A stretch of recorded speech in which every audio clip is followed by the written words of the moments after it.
I was born into a Hindu family till the age of about 24. I was a practicing Hindu in a way, in a very superficial way. I enjoyed the festivities, getting dressed up and things like that. That was the fun bit, but I never took any meaning out of the festivals. All the different gods just confused me. And it was funny, I always had an idea about there being only one God. It didn't relate to any religion, but just that was my personal belief. And I stuck with that. I never looked at religions at all, but that was my personal thoughts. It didn't have a name, it wasn't this God or that God, and it wasn't the God for Monday and it wasn't God for Tuesday as Hinduism is. So did all the fun things, but stuck to my own personal belief really. For me it was very much a background thing. As I said, it was just the fun things of socialising with everybody, getting together at Diwali time, taking part in the Diwali festival, the dancing and all that kind of stuff. But that was just fun. And even through my teenage years, it was just going through all that teenage angst. And for me, religion as such was very much a background thing. Although my dad's a practicing Hindu, he never played a very big part in my life. We were very close. I'm one of two sisters, and we were close to my mum, and she wasn't practicing in that way. She was very much like us. It's only later on in her life, after I converted, that she started to practice a little bit more, but still very much with the Western mentality. So I went to university and I did a Bachelor of Commerce and became an accountant, and so started my career always with that thought in my mind that believe what I'll believe, respect my parents that they wanted to believe in Hinduism, which was fine, that was it. But I never went searching, and I never thought about Islam because, like a lot of people, I just saw what was in the media, and that was it for me. I'm not even going to go near there. Went through university, typical student, the pubs, going out, everything like that. Did all that. Finished university and started my career. And it was just through meeting people and reading and them giving me books and just becoming acquainted with Muslims that I finally realised that, hey, what I'm seeing in the media is not what it's all about. They're Muslims, but that's not Islam. It took a very short time for me to realise that this was for me. This is what actually I was believing in all this time, for 10 years, going through my teenage years. This is what I believed in, and so it just clicked. It just basically clicked. And so I became a Muslim. I took my Shahada at the beginning of 1996, and then I married my husband at the end of 96. And I'm still learning, it's a journey, basically. And I don't think I'll ever stop learning. I've now got a very close-knit network of friends, and so we have all this support. Now we have children. It's a very important part of my life now. Before I became a Muslim, I wasn't doing anything in particular, just the typical Kiwi. Get up, go to university, go to parties and things like that. I didn't have anything regular I was doing. And then when I became a Muslim, I started becoming aware of what I was doing and how I should be doing things. Obviously, for that first year when I wasn't married, it was very difficult because I was on my own. I hadn't actually told my parents that I had become a Muslim. So I was doing things very much on the sly, so to speak. Just basic things like food and things like that. I was avoiding the meat, and I stopped drinking, and my social life kind of cut down. But I didn't do it in a way that they were going to think, hang on, something's wrong in their eyes. To me it was all right, but from their point of view, things not right. Until it was time that it just had to all come out, and as I expected, they took it very badly. But once I got married and then moved in with my husband and his mum, I would watch what they were doing because I hadn't learnt how to pray yet, for one thing. So I would watch my husband pray. When I first learned to pray, it was actually how the men pray, and I didn't realise there was subtle differences between the way women and men pray. Things like that.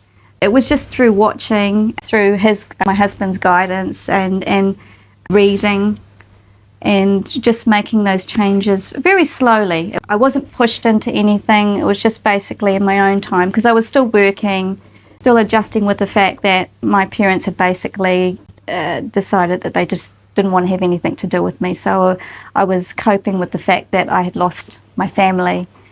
Everything happened very, very slowly, but one thing was that I was starting to make a cautious effort as to what everybody around me was doing. And alhamdulillah, my mother-in-law, she became my mother, and she's very spiritual, she's very strong in her deen, and so she's been a very good role model for me. And also my husband, he does a lot of reading and things like that, so I could ask all the questions that I needed from them.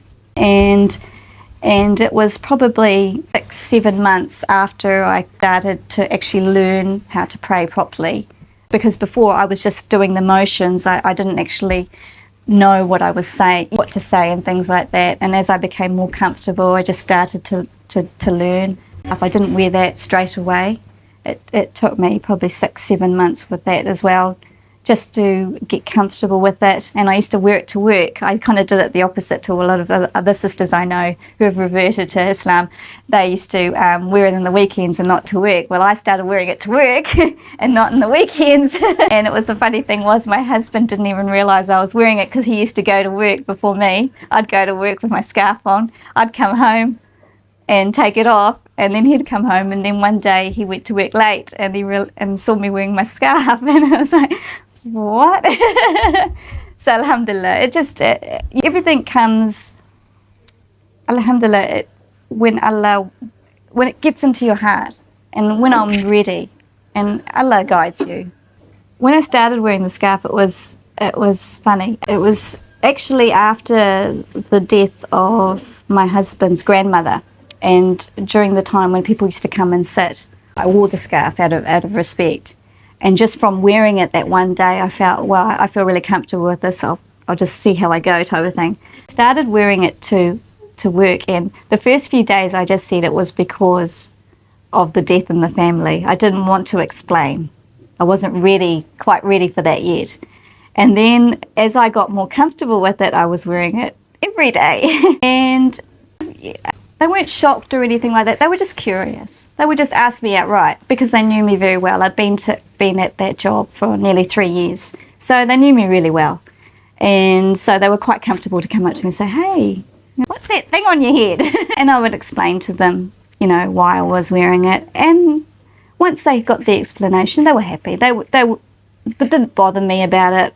They were fine about it. It was just, I just looked a little bit different. Otherwise, in terms of dealing with me at work, it was the same. You come down to them, talk the same, everything was the same, basically. I didn't notice it straight away, but the way they talked to me was a little bit different. Sometimes they wouldn't actually look at me eye to eye. It was like, it was showing respect. And I noticed that even more when I went to work. I used to work, from there I went to another job, and I used to work for AFCO at their head office. And it was amazing when I used to go down to the meat plants, and of course I'd never seen a Muslim woman. And just the response from them, they have 6-foot giant men looking at me, and they would just kind of bow their head. They just couldn't look me in the eye. It was amazing. And it was just, everybody knew who I was, because I was the only woman that wore the scarf, so that everybody knew who I was. And it was good. It was great, because they'd talk to me on the phone, and then they'd see me, and they were just like, they didn't know what to do.